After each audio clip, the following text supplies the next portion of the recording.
Tem filme novo do Wagner Moura no cinema, O Agente Secreto, e talvez aí nessa velocidade surreal das redes você já tenha assistido ou até achado que esse episódio aqui tá velho já. Agora, o que definitivamente é velho, mas não deixa de ser atual, é o nosso complexo de vira-lata na hora de julgar o cinema nacional. Pois bem, pessoas, primeiramente, bom dia, boa tarde, boa noite. Para quem não me conhece, meu nome é Marcel, sejam bem-vindos a mais um vídeo do seu canal sobre arte, cultura e mídia, sempre com aquela pitadela ali de filosofia, enfim, né, de ciências humanas. Por quê? Sobre o papel da memória e a frequente inferiorização de culturas marginalizadas, inclusive a nossa. Eu tenho uma teoria.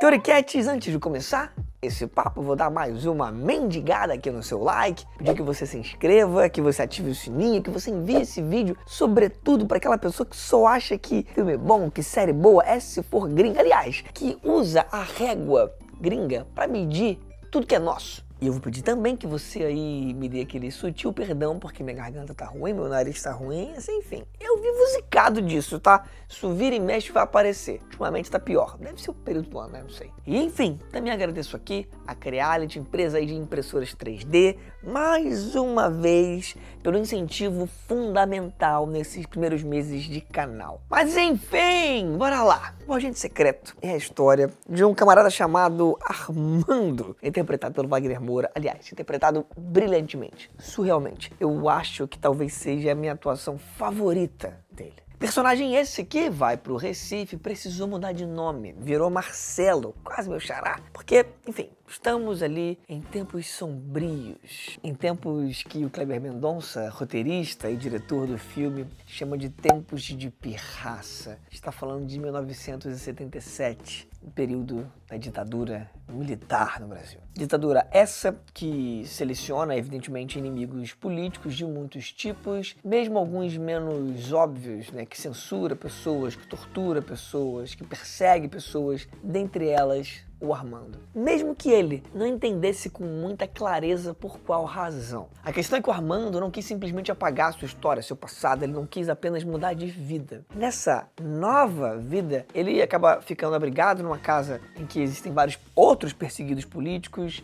pessoas que, enfim, eles evitam de falar entre elas mesmo sobre a sua própria memória, a sua própria história, justamente com medo de que exista alguém ali infiltrado. Isso tudo enquanto ele vai para se sustentar, mas também para encontrar algumas questões, trabalhar numa delegacia, porque, enfim, ele tem a necessidade quase que espiritual de achar registros perdidos da mãe dele, os únicos restantes. E mesmo fugindo da morte, ele vai ao encontro do seu sogro, que é pai da sua esposa falecida, que inclusive trabalha num cinema, o que acaba gerando cenas ao mesmo tempo cômicas em alguns momentos, mas claramente trabalha ali uma coisa que o Kleber Mendonça faz muito, que é o fortalecimento de uma memória coletiva sobre o Recife. Mas ao mesmo tempo também é claramente algo muito pessoal dele, o que eu acho muito bacana. Eu gosto de pessoas que conseguem entrelaçar de forma tão brilhante a sua história pessoal com a sua obra. Porque, enfim, lá o Armando está tentando, né, está cogitando levar o filho dele para fora do Brasil, porque claramente era preciso, né, sumir daqui. Agora,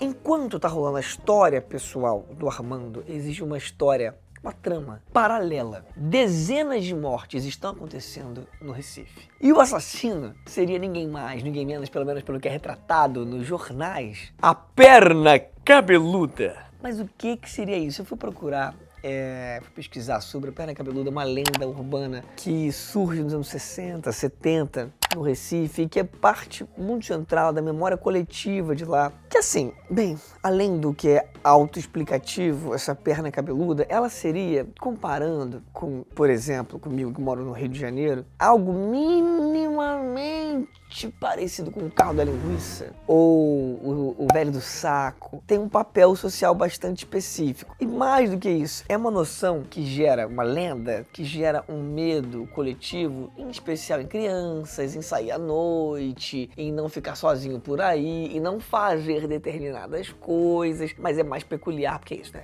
É só uma perna. Tipo, é o contrário do Saci, né? Falta uma, então. É só a perna ele existindo. Tá, mas sobre isso eu volto já já. Enfim, um amigo meu viu o filme e...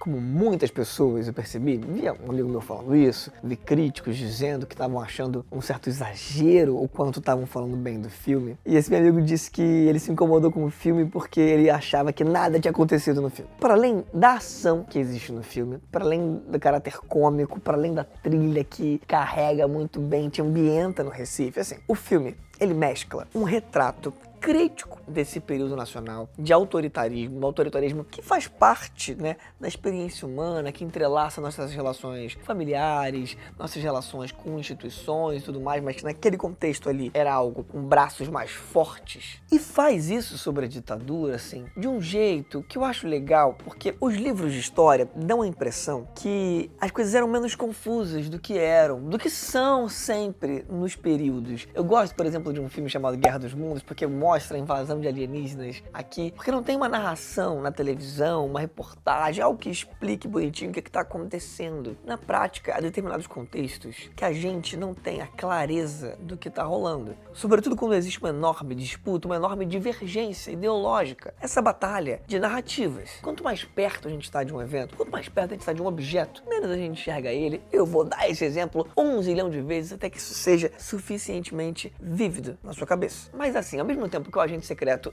é um filme político, ele não é propriamente ali um manifesto panfletário contra a ditadura. Embora ele seja, evidentemente, muito crítico, não relativize de modo nenhum, ele não esmiuça esses elementos justamente pelo nível de confusão, pela falta de clareza do que é viver um contexto como esse, de falta de informações. O que é próprio da censura. Agora, o Agente Secreto, ele é, acima de tudo, um manifesto Brasil. Por esses elementos estéticos do filme, pela trilha, como eu falei, pelas atuações ali presentes, mas também porque ele é uma luta pelo resgate da nossa memória. Tanto no sentido político, ali de visibilizar aquilo que a ditadura tentou apagar, quanto de elementos próprios da nossa cultura. E é basicamente sobre esses dois aspectos e o modo como eles se entrelaçam que a gente vai falar no episódio de hoje. Porque é isso, se a gente tivesse que classificar em termos genéricos, encontrar caixinhas de categorias, diriam que o Agente Secreto, ele é uma espécie de thriller político folclórico. Se você mora numa caverna e não sabe, ou enfim, né, só usa outra expressão, já que é um termo gringo, né, me corrigindo aqui, sobretudo no tema do vídeo de hoje, fundamental, thriller, é basicamente aquele filme policial, de investigação, mais do que de ação só, né, de suspense, em que, enfim, tem que ser desvendado um assassinato, e no caso do filme tem ali, incluindo aquela cena clássica da perícia, né, que torna a coisa ali meio mórbida, mas ao mesmo tempo de quebra-cabeça sendo resolvido. O filme, evidentemente, ele é político, por tudo isso que eu já te falei até então, e que eu vou te falar mais ainda depois, mas também teria isso que chamam de folclore. E é aqui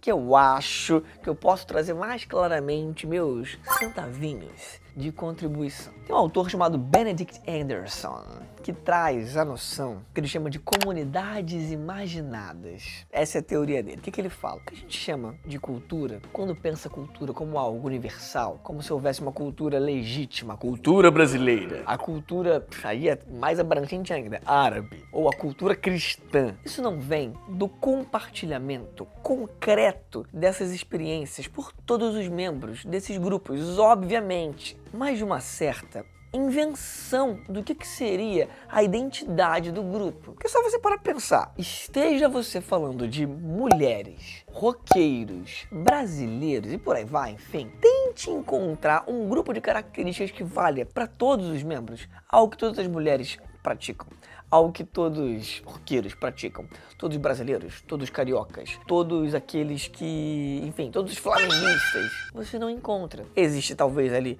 dependendo do grupo, né, um certo núcleo duro, e além do núcleo duro das práticas, existe aquilo que é, de muitos modos, forjado. Acontece que essa noção foi fundamental na formação dos estados modernos, porque justamente através do fortalecimento de uma identidade nacional você demarcava: eu não faço parte de outra nação, o que era necessário para que pessoas se dispusessem a fazer parte de um grupo de leis, um grupo de normas morais, que aceitasse inclusive um domínio centralizado do Estado. Afinal, se eu fosse outra coisa, por que aceitar o domínio aqui, o domínio desse e não daquele outro cara? O que acontece, evidentemente, ao longo de muitos séculos, no caso do Brasil existe um evento em particular, porque a gente começa a ter a noção de Brasil num período que a gente ainda é colonizado, mas depois, na hora de fortalecer a nossa independência, depois a nossa república propriamente dita, a gente traz muitos elementos aí de invenção do que seria o Brasil. E eu não estou dizendo com isso que não existe um conjunto de práticas reais. É que é isso, embaralhado com uma invenção de si. Invenção essa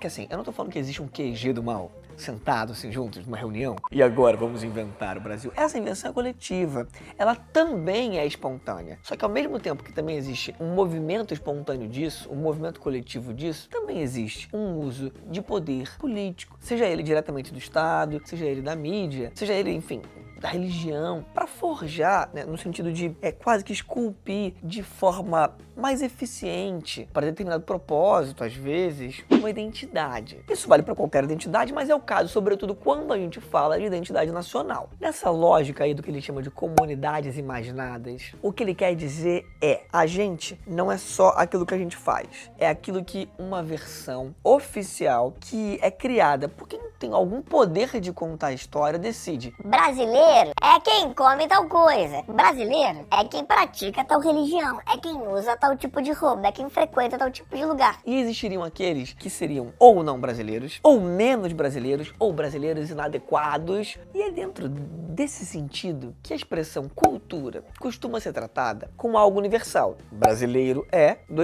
tal grupo de características. E aí, essa ideia acaba sendo o que seria a cultura legítima nossa. Algo que seria, inclusive, legítimo de representar o todo de uma nação, como, por exemplo, qual que seria o nosso, inclusive, tipo de cinema, qual que seria a nossa música, a nossa literatura. Agora, o que seria folclore? Folclore é um enquadramento daquilo que é uma cultura local, que é supostamente particular, que é visto como exótico, frequentemente reduzido a uma curiosidade regional, uma anedota quase, e não uma expressão plena de uma coletividade toda. Sei lá, como o cururu, como o bumba meu boi, como a perna cabeluda. Esse rótulo de exotismo serve, no final de contas, para subalternizar práticas que são populares, como se fossem resquícios, como se fosse o que está à margem e não uma cultura viva e não a cultura. Assim, enquanto cultura representa o que o poder define como o civilizado suficiente para ser o representativo de uma nação, folclore é frequentemente o que o poder tenta domesticar, tornar ali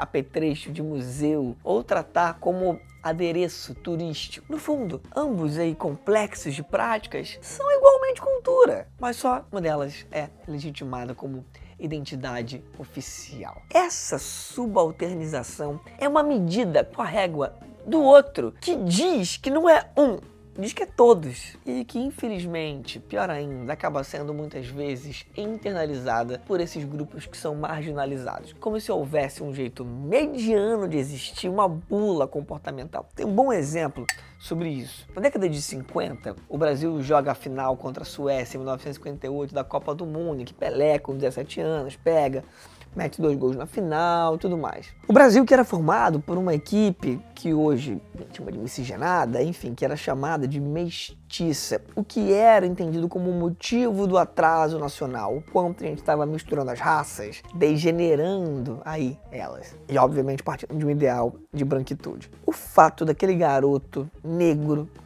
preto, retinto, ele pega, junto dessa equipe bastante mestiça, como diziam, ele lidera uma vitória contra os evoluídos, não só europeus, mas suecos, ali, né, que se vê essa referência máxima ao que seriam ali os vikings, os nórdicos. Isso, de alguma forma, redefine o nosso senso de Brasil, o nosso orgulho nacional, a ideia de que se a gente, com tão pouco, conquista algo tão grande, o que seríamos se houvesse de fato estrutura aqui, essa junção desses jeitos que nós temos, dessa capacidade de ser criativos de forma quase caótica, e se isso tivesse mais ali uma estrutura por trás, o que nós não poderíamos. Essa crença não purista, mas uma admiração por essa diversidade. Faz parte, inclusive, da luta modernista expressa lá pelo Oswald, do Manifesto Antropofágico, em que ele pergunta, né, to be or not to be, that's the question. Numa óbvia alusão ali, né, ao Hamlet, a frase famosa, que expressa da maneira mais linda, implicante, debochada, reflexiva, síntese do que é esse pensamento verdadeiramente patriótico e não de goela, em que, para você defender uma tentativa de criar uma comunidade aí que, ao mesmo tempo que fale de um orgulho nacional e não seja, por isso, avessa ao que é plural no mundo. Inclusive reconhecendo, valorizando, né, o que há de plural na contribuição da nossa própria coletividade. E aí entra, assim, pra mim aqui, a questão do Oscar e do modo como a gente pensa ele como principal mecanismo de legitimação das nossas qualidades. Na verdade, o Oscar é um dos modos como a gente faz isso hoje. Ele é uma das réguas, no caso, a grande régua, assim, entendida em termos de cinema. O próprio filme, ano passado, Ainda Estou Aqui, muitos outros filmes como Cidade de Deus, Central do Brasil, eles viraram muito um fenômeno nacional, como viraram por conta desse barulho internacional. E o barulho internacional que passa por uma série de festivais tem como ápice o Oscar. Claro, o Oscar, ele é gigante, não acho que é um problema, assim, por si só, é que a gente valorize ele, muito pelo contrário, mas por outro lado, é um problema, sim, que a gente precise dessa valorização gringa para que a gente legitime nossa própria produção artística. E, enfim, né, de expressão cultural em geral. Porque, assim, isso se conecta com o tema desse episódio. Até a nossa memória, ela precisa mesmo ser carimbada ali, um certificado de, ok, vocês realmente são legais. Como disse a Fernanda Torres ano passado, o Oscar não é a medida de tudo. O Oscar, ele é muito importante por várias questões, mas ele também não é a medida de tudo, sabe? Aliás, não só o Oscar, nem o Nobel, nem a bola de ouro, sei lá. E antes de mais nada, porque são apenas prêmios. É um grupo de pessoas dizendo que eles acham que é melhor. E só isso. Ah, mas são especialistas. Sim, mas são alguns. E acabou. E mesmo que fosse uma eleição mundial, você não define o que é bom ou ruim através de votação. Mas além disso tudo, porque, em especial, quando a gente fala do Oscar, a gente está falando de uma indústria que criou um modo de fazer cinema. Um modo que eu gosto muito. Eles sabem o que estão fazendo, mas esse modo não pode ser simplesmente enlatado para cá. Ele não pode ser simplesmente usado como régua. Uma régua que não é nossa. Porque o fato de haver cinema americano não significa que fazer cinema tenha que ser igual a eles. Que é terrível avaliar coisas com critérios supostamente universais. É como perguntar quem é melhor, o Messi, o Usain Bolt ou o porteiro do seu prédio. Essa pergunta é imbecil porque antes tem que saber melhor em quê. Eu preciso estabelecer uma meta. Ou, enfim, mesmo que a gente fale dentro do futebol, que eu fale, o Messi foi melhor que o Cristiano Ronaldo, sempre depende de qual recorte que você faz. Porque qualquer comparação depende do critério e do objetivo. Quer ver um exemplo que eu acho prático legal? Qual que é a utilidade de um micro-ondas? Se você me responde que é aquecer comida, obviamente é verdade, mas é uma verdade incompleta. O objetivo de um micro-ondas é aquecer rápido. Se uma determinada população, como por exemplo a indígena, não usa o micro-ondas, ela não é menos evoluída por isso. E obviamente hoje cada vez mais tem acesso a isso, tá? Mas por quê? Se você mora onde você trabalha, se você tem acesso às coisas para conseguir, né, subsistir, honestamente você não tem pressa. O estilo de vida deles não requer isso. Então, se falta a eles aquilo que é necessário pra gente, essa é uma comparação absolutamente descabida. Enfim, falando em comparações, comparando aí na qualidade, tá? Mas comparando elementos de Ainda Estou Aqui com o Agente Secreto, em termos de memória, e mesmo assim de papel lá fora, né? Assim, a gente olha, ano passado rolou uma Genkidama por Ainda Estou Aqui. Eu não sei o quanto você ficou nessa, eu fiquei absolutamente obcecado no passado por pensar isso, achando que era uma espécie de plot forçado do universo para que a Fernanda Torres fizesse uma redenção da injustiça que rolou com a mãe dela, lá, quando a Gwyneth Paltrow, muito avulsa e injustamente, ganhou o Oscar. And the Oscar goes to Gwyneth Paltrow, Shakespeare in Love. Tal qual foi o Botafogo em 2024, ganhando daquele modo absolutamente melancólico e epopeico. Epopeico? Isso existe? Enfim, a Libertadores, e o Dourado ganhou o Big Brother 10 depois de ter sido escorraçado no Big Brother 4, saindo como um dos principais personagens aí, os mais épicos da história do programa. O Big Brother Brasil 10 é seu, Marcelo Dourado? Mas eu não acho que essa foi uma obsessão coletiva, em vão. Não, de modo nenhum. Quando você vira e Falar, mas o que é o ganho? com esse povo ganhar o Oscar? Antes de mais nada, eu te acho um ingrato do caralho, assim, porque, porra, quando isso acontece, obviamente existe investimento em arte maior. É só você pensar o quanto as pessoas estão indo ver mais esses filmes, pelo menos de maior divulgação aqui do cinema nacional. O que você percebe é que isso aumenta o investimento na arte, que evidentemente provoca mais empregos, mas também lembra do que foi sua experiência na pandemia, irmão. Antes de ser um ingrato do cacete, se você não tem a clareza disso hoje, o quanto sua vida teria sido ainda mais miserável naqueles períodos de enclausuramento, naqueles períodos lá de distanciamento, como é que foi terrível, e o quanto a internet, o quanto a arte, nossa, o quanto isso aliviou a nossa vida. E além disso tudo, vamos combinar, é um lance genuinamente patriótico defender a arte nacional num período de um patriotismo de goela, de um patriotismo de gente que, no final de contas, não é muito diferente lá de Modeste Reutemann, que detesta o Brasil. Detesta, em especial, esse Brasil que é dito folclórico. E assim, eu acho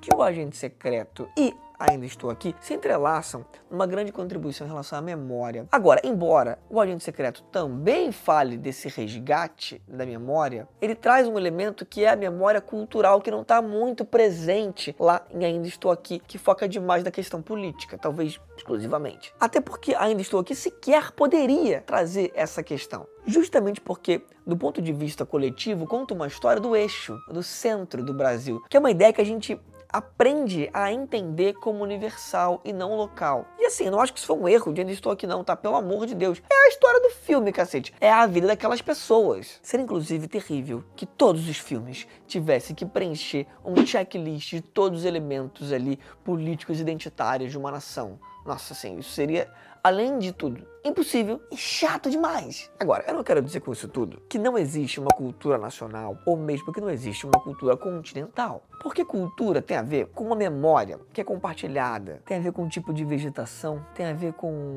o pé de uma planta que tinha no quintal da sua casa, com um ladrilho, com um filtro de barro, com um tipo de prato, tem a ver com um grito de etetra, tem a ver com a morte de um piloto. O Pierre Nora, ele chama isso de lugares de memória, momentos, fatos, traumas, práticas sociais que marcam um coletivo, mesmo quando não existe mais um objeto físico daquilo. Isso tudo se conecta com tradições, com narrativas familiares, com relatos orais e experiências também das periferias e das populações marginalizadas que nunca foram tão registradas assim. O que eu quero dizer é que toda cultura, ela é, no final de contas, localizada. Ela tem um lugar específico no mundo, porque cultura é o conjunto de práticas que são coletivas, mantidas ao longo do tempo. E por mais que exista essa tal de globalização, e ela deixa tudo meio híbrido, aí você fica meio confuso, né? Que dá inclusive um vídeo de qual que é o lugar da pizza, de onde vem um turbante. O que, se você não for purista, se você for honesto intelectualmente, você tem dificuldade de virar e falar, é daqui. É só daqui. E, obviamente, né, complexificar a questão e pensar o fato de ter nascido em um lugar e, às vezes, ter nascido em vários lugares de forma relativamente simultânea, faz com que deva ser só dele. Enfim, esse é um bom debate, uma boa polêmica que, inclusive, merece um outro vídeo. O fato é que não tem como o mundo inteiro compartilhar a mesma cultura, porque essas práticas culturais são mantidas através da memória, e quanto mais a gente expande, mas essa memória, ela é só imaginada. Mas essa memória é inventada. Como diz o meme, como disse a frase, ganhou força, e que é absolutamente sociológica, nenhuma experiência individual. Beleza, eu tenho a minha memória individual, que de repente vou contar pra alguém e descubro que, opa, tal pessoa também viveu isso. Mas à medida que a gente vai pegando e falando de mais e mais e mais pessoas, essas interseções vão deixando de ser tão iguais assim. Então quando a gente vira e fala de um universo de 200 e tantos milhões de habitantes, peraí, a gente viveu as mesmíssimas coisas, a gente frequentou os mesmos lugares, a gente teve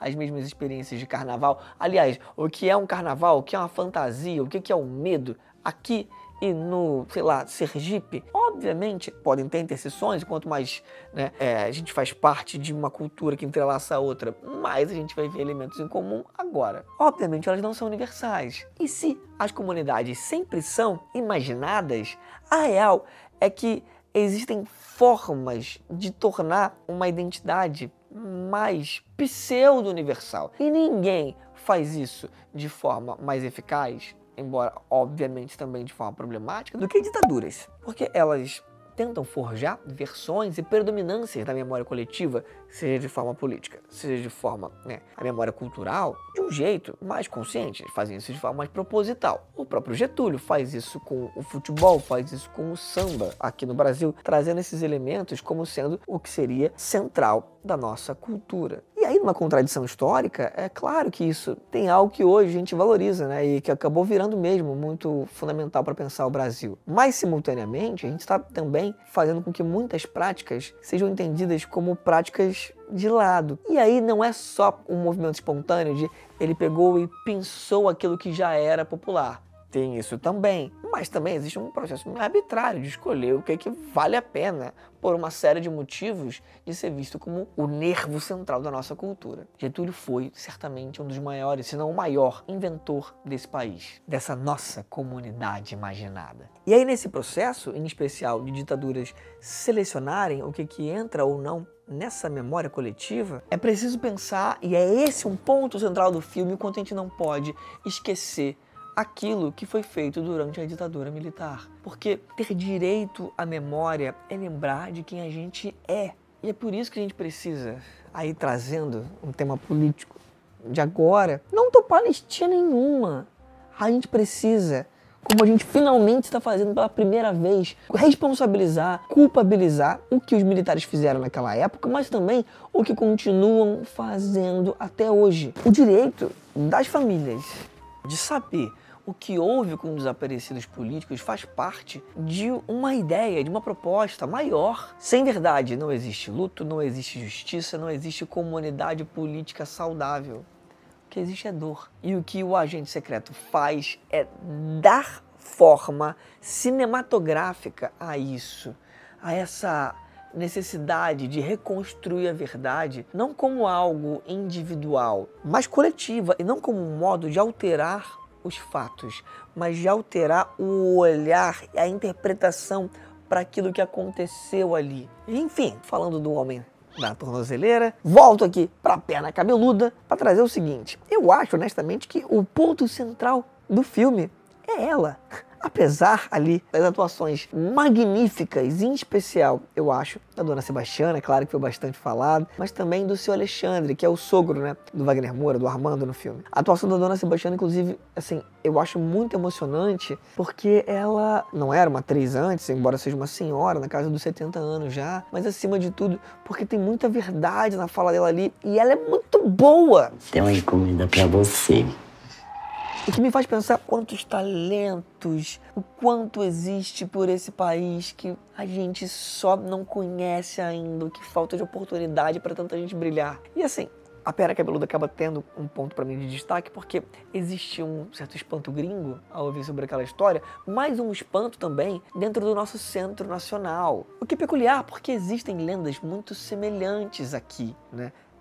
Que ocupam de função social. Função social essa que esconde algo absolutamente perverso. Assim, antes de mais nada, é preciso entender que os alvos da Perna Cabeluda são bastante evidentes, não são aleatórios, que são minorias, em especial o público LGBT, o modo como é retratado no filme, inclusive. É uma justificativa para explicar crimes de ódio contra esses grupos. Era uma lenda urbana, crianças tinham muito medo, tem cena cômica no filme, mas também tem algo de terror ali, um terror que é social, um terror para quem tem o olho atento. A Perna Cabeluda, por mais que tenha, né, esses ares ali de assombração folclórica, no fim de contas é uma metáfora de controle social, de pânico moral, especialmente contra corpos, contra práticas consideradas desviantes ou indesejados. E por trás dela, o que tem ali é controle moral, é projeção de medo, é uma violência simbólica contra minorias, é a naturalização do risco para certos tipos de corpo e uma tentativa de esconder os responsáveis reais pelas violências urbanas. No filme, isso é usado com inteligência, assim, é uma lenda que é uma máscara, no final de contas, social aí, em que o tema é poder. O monstro, ele é todo um aparato de culpa. E essas lendas, no final de contas, servem como uma moral da história, que é: não volta tarde para casa, não frequenta tal lugar, não se mistura com tal tipo de gente. O que essa narrativa social acaba construindo é: se alguém é espancado à noite, você vai dizer. Ah, mas quem mandou tá lá, né? Ou seja, normaliza a culpabilização da vítima. Isso tudo me remeteu a outras lendas urbanas que fizeram parte da minha infância, como eu falei ainda agora, como o Velho da Saco, como o Carro da Linguiça, que fazem parte de uma lógica muito parecida e que inclusive eu não vou falar aqui nesse vídeo, mas eu recomendo demais que você assista o vídeo que está na minha descrição aqui, feito lá pelo The Intercept, sobre o modo como isso está relacionado a grupos de extermínio. Enfim, o agente secreto consegue estabelecer toda essa relação aí entre cultura política e cultura coletiva através de uma narrativa, que são duas estudantes olhando de hoje para o passado, elas estão pegando as escutas, pegando áudios, fitas cassete, que foram gravadas ali de uma série de personagens, dentre elas o Armando. Num dado momento, uma dessas estudantes, que inclusive manda bem demais no filme, ela leva um pendrive com esses áudios pro filho do Armando, também interpretado pelo Wagner Moura. E assim, não era um pedido dele, não era uma expectativa dele, ele não tinha essas memórias do pai. Pedi sua ajuda, se eu não achasse que era uma situação perigosa. Para mim foi de uma emoção sem tamanho, por ter perdido já meu pai, mas porque eu passei muitos anos desde que ele faleceu sem ter acesso a qualquer áudio dele. Meu pai morreu em 2008, a gente não tinha ainda WhatsApp, a gente não tinha uma série de registros que não sejam de foto só. E o que eu tinha de filme foi perdido por conta de uma infiltração de casa, nada estava digitalizado. Até o dia que meu primo, Alan, ele pegou e me mandou, por acaso, no Natal, que ele tinha calhado de encontrar uma fita VHS, ele pegou, digitalizou isso e me enviou. Isso mexeu comigo de um modo que eu não consigo, assim, explicar para você a proporção daquilo ali. Foi certamente o presente de Natal que eu mais gostei de receber na vida. Eu pude ouvir de novo a voz do meu pai, então consigo só imaginar o que é a memória. Coisa terrível que a pessoa não tem tido acesso a isso, e não só porque o pai faleceu, não só porque se perdeu alguém, mas pelo modo como um contexto político de perseguição nojento pegou e atravessou a vida dessas pessoas. O Benedict Anderson, ele conta que as nações não são fatos naturais, são construções narrativas que organizam pessoas que nunca vão se encontrar na vida, num senso de pertencimento horizontal. E o cinema, ele é uma das formas centrais de construir essas formas de pertencimento, essas comunidades imaginadas. E por isso,